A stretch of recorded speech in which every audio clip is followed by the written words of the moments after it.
When your prayers are not answered, but others get theirs. Ikaw hindi, yung iba, oo. It cannot be because of a shortage of blessing. Hindi ho yun. There are other possibilities. Let me give you 3 possibilities. Pag hindi sinasagot ni Lord ang panalangin mo, tapos yung iba sinasagot, ito yung una. Do I need to do something? Mga tatanungin mo sa sarili mo, meron ba akong dapat gawin? Look at what happened to Cain. Sabi ni Lord kay Cain, why are you so angry? Why do you look so dejected? You will be accepted if you do what is? If you do what is right. If you don't get what you are praying for, it means that God wants you to do something first. May gawin muna kayo. Kaya the best-selling author Anthony Robbins said these words, the quality of your questions can determine the quality of your life. Ano yung mga tanong-tanong mo, lalo na pag ikaw ay tumutumba? Tama ba ang tanong mo?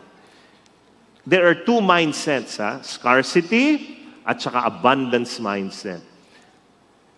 Si Cain, pag scarcity mindset, ito ang kanyang tanong.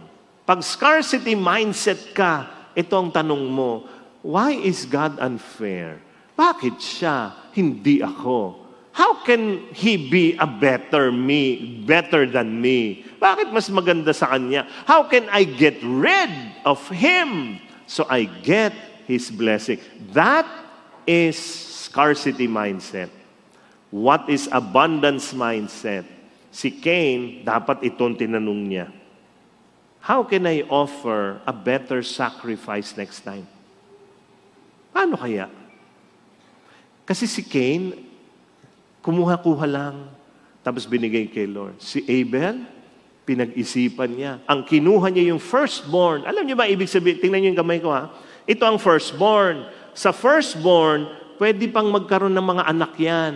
Tapos yung anak, magkakaanak-anak pa. Tapos yung anak nung firstborn, magkakaanak ng marami. Multi-level marketing. Wala na lahat yun. Kasi binigay na niya kay Lord. Ay, yun ang giving. Si Cain, kumuha lang kahit ano. Pag abundance mindset ka, ang tanong mo kaagad, how can I be better? Paano kaya? Yung business ko, pinagpapala siya, paano kaya yun?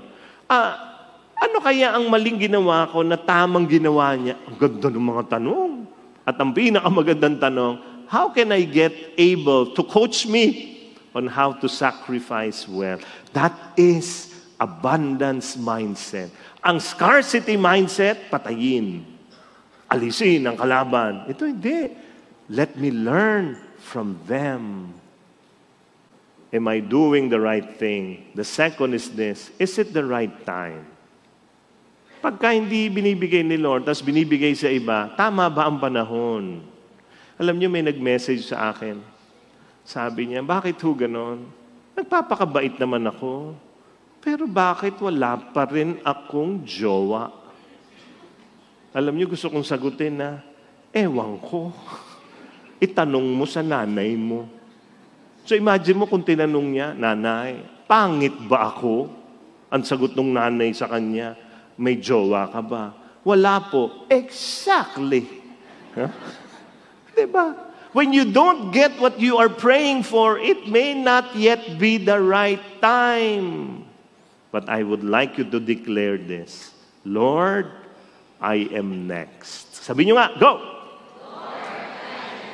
Tapikin mo ulit yung katabi mo, sabi mo, you are next.